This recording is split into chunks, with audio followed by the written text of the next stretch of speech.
we are in the middle of the square now, finally, and we have children, mothers, fathers that come every afternoon and also later in the day to enjoy this empty space, which is really unique in the whole of Italy. We don't have anything similar.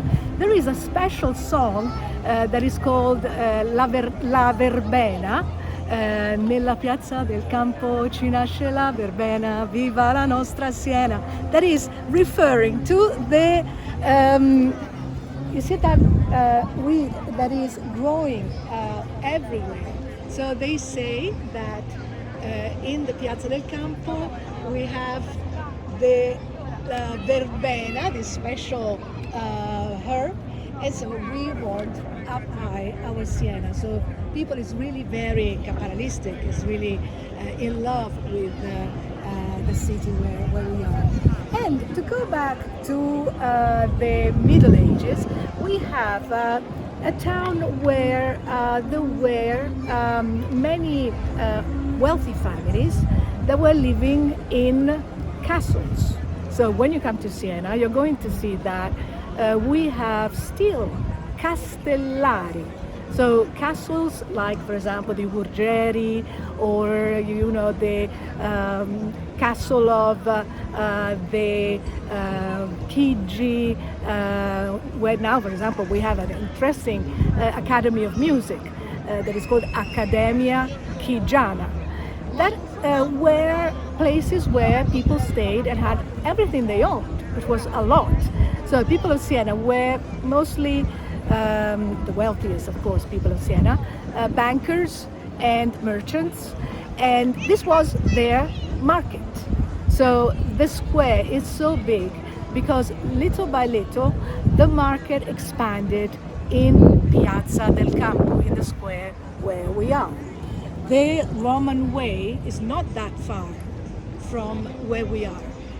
So the Roman way is just about the area that goes from the north to the south of the medieval walls.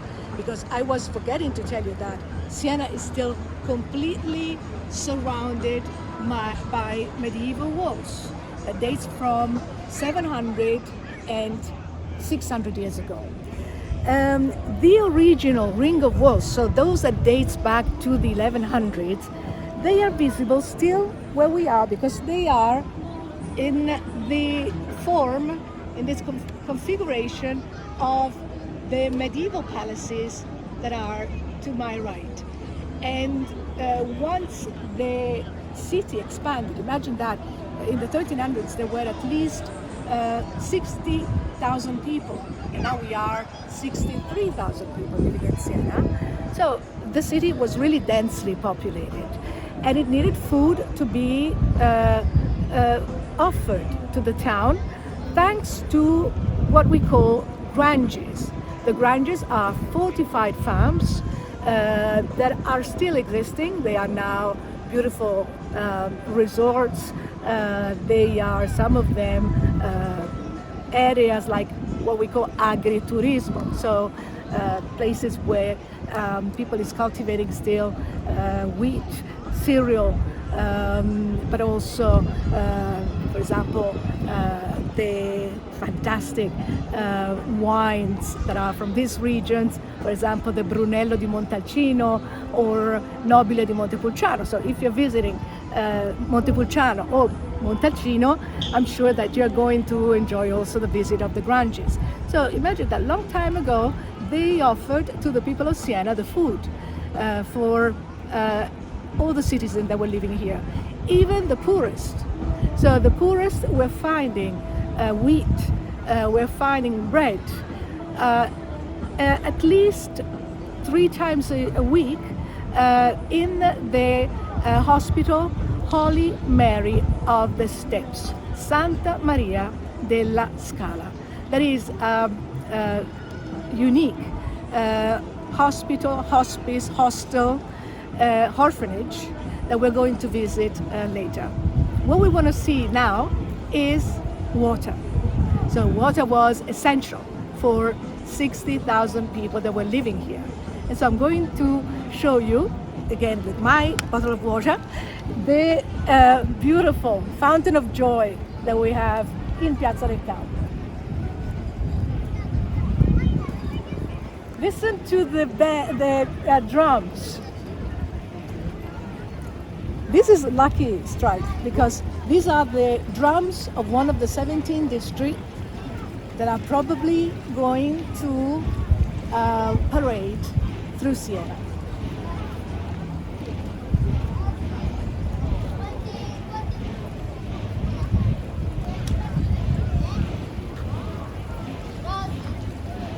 Okay, while they are walking, I'm going to control them what they're doing, and in case they come to Piazza del Campo, we are going to enjoy them together. And yeah, I think that we are quite lucky. And while waiting for them, here it is, the Fountain of Joy. So La Fonte Gaia. That is the fountain where Mary and the baby Jesus are in the middle. But right now, we just move together. Come with me. Come with me.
That someone was really seeing that we were here to enjoy this.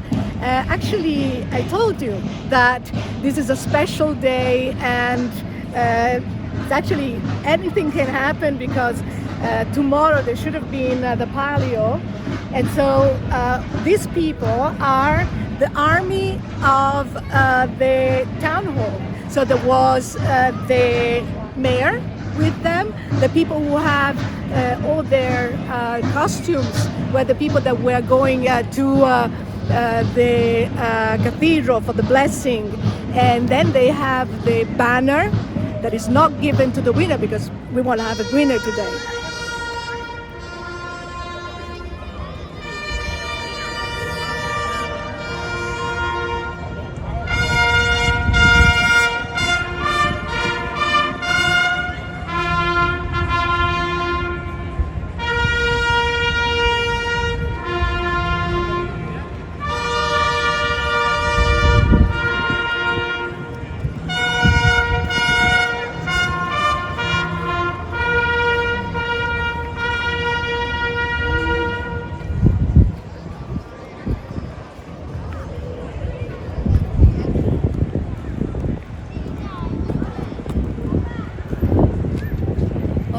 So I'm really very surprised by what we saw, because imagine that there was no preparation for this. So this is something decided by the mayor, and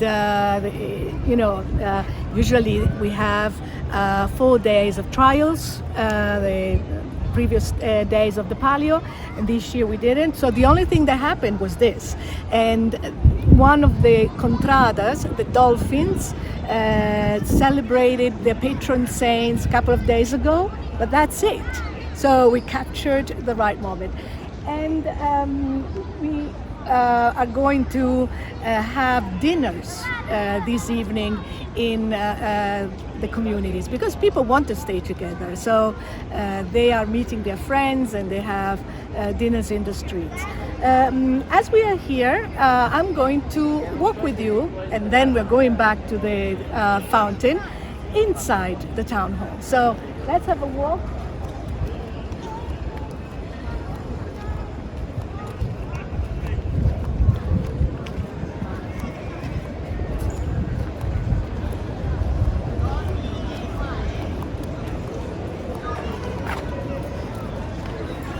Look at the tower from here.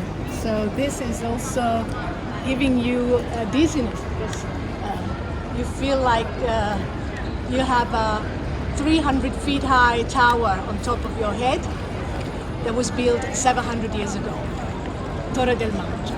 And under the tower there is a chapel, a white chapel, that was built in a time of renewal, you can say, because in 1348, 1349, the bubonic plague killed about 2/3 of the population. That was really the time when the city population was restricted to around 15,000 people. And so in order to have sort of symbol of purification to the city of Siena, the Chapel of the Virgin Mary was built here in Piazza del Campo, with statues that all dates from the second half of the 1300s. The statues of the patron saints of Siena. You see the upper one is actually empty because the let's say the building of this chapel took about 2 times. So the upper ones dates from the 1400s, excuse me, with the scallop shells that are the symbol of the Camino de Santiago de Compostela.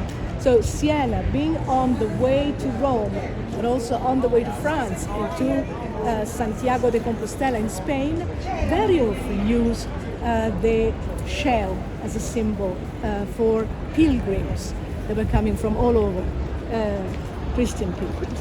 If you come with me, I'm going to point at the face of a fantastic monk, or probably person of the 1300s. You see there is this little gargoyle with someone that is kind of laughing and has the body of a kind of a sphinx. It's the only one that is as a gargoyle, probably someone that people either thought was very lucky, and so he could keep evil away. The other are goats, like the goat that is there with a wing, and a dragon there. And when we will visit the town hall, we will be able also to see other monsters, because inside the town hall, that is the museum that is on top of where we're going now, there is a fresco that is called The Good and Bad Government, and it's I don't want to reveal too much. When we will be there, we will see.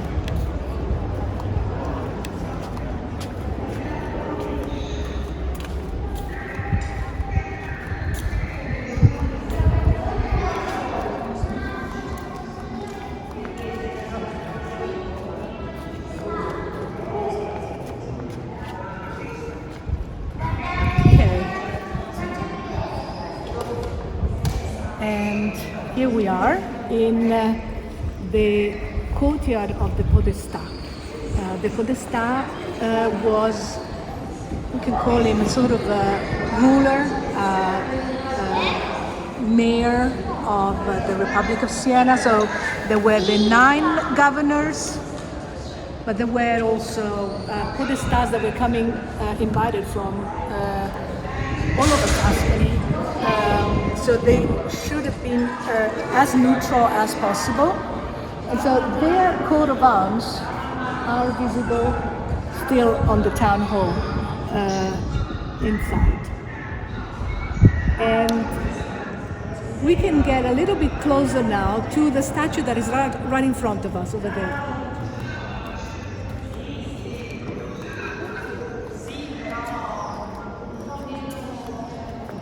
Because I told you something about the wolves on the tower or on the corners of the town hall. Look at this. This is really a splendid view. I love it. Here it is. But we have the wolf that everyone knows, being called the wolf of Romulus and Remus, right in front of us here. And I think that there are two pigeons sleeping also, not only the two babies, but also two pigeons adopted the wolf. And we have the wolf that was in the Capitol Hill, and let's say we have the legend of Romulus and Remus that says that their father, God Mars, fell in love with a beautiful woman that was Rea Silvia, and they actually were kidnapped by the uncle, and the uncle left them near the river Tiber in a wood. But the wolves rescued them and they could survive.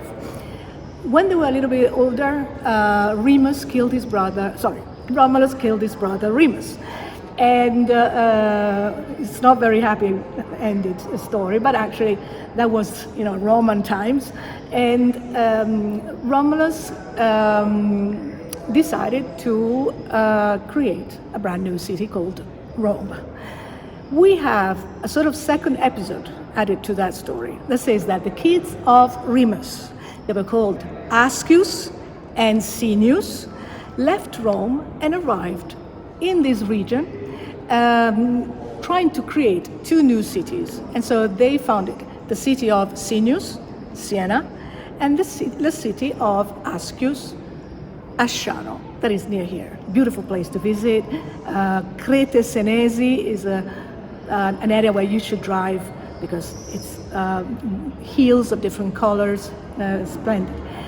But which one of the two is this one here? This one is the first wolf, because this is a wolf that is offered to Siena by Mussolini, so in fascist time. When Saint Catherine of Siena became patron saint of Italy, Mussolini was here, and this was the gift, the wolf of the Capitol Hill. We didn't like that, so it's on a side. And we have the other one that instead is very similar, but with Ascius and Sienus, and very skinny, because she had to run all the way from Rome to Siena. And so it was a long, long way away. And so when you hear a guide talking to you about the skinny wolf, that's the Siena wolf. So we have the traditional Siena wolf. It is skinny, very anorexic, you can say. And another thing that we have here in this building is the theater. So there are two entrances to the Teatro dei Rinnovati, where we have many events during the year. Then we have another theater not too far from here, and then, as I was saying before, the Academy of Music. And that is now closed is the entrance to the City Hall museum, the Civic Museum, where the frescoes we are going to enjoy together soon, pretty soon.